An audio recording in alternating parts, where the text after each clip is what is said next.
On January 19th, 2020, I posted Anachronism 2961. It's called GTHO, an acronym for, and it says underneath, Getting the Hell Out.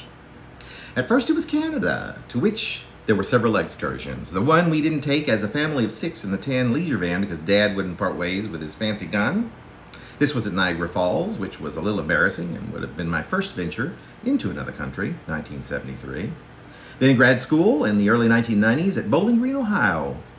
There were those invitations to Windsor, just through Detroit, where my dad had grown up, and uncles Earl and Dale, his 2 living siblings, lived. For yes, the male strippers, who I was told got very naked and even performed erect. I passed on each of the invitations, as at the time it didn't sound my kind of party.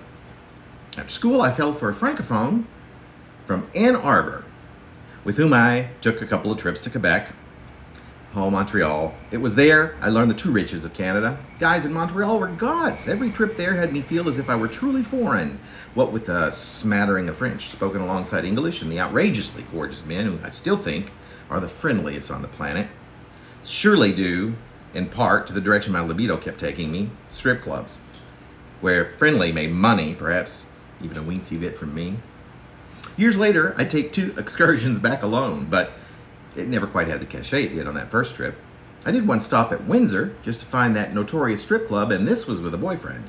There we sat at a sort of rectangular boardroom table in high executive chairs as men arrived from a curtain like runway models, grazing our very mouths as they passed us by. It was there that I fell briefly in love with a rather well-endowed Native American who must have found me an easy target from the get-go. Much to my chagrin, the boyfriend had no desire to stay for a second show.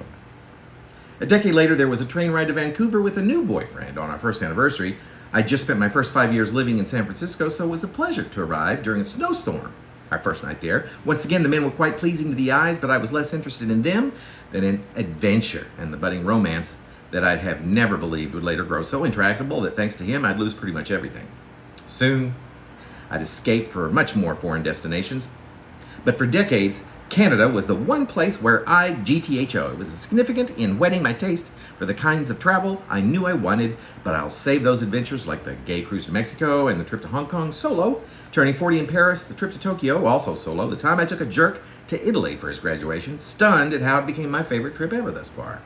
Oh, and the cruise upon the Baltic with stops in St. Petersburg, Tallinn, Oslo, Stockholm, Amsterdam, prefaced by a cross-Europe train ride. I look forward to many more adventures and bringing further fantastical wishes and dreams to memorable reality.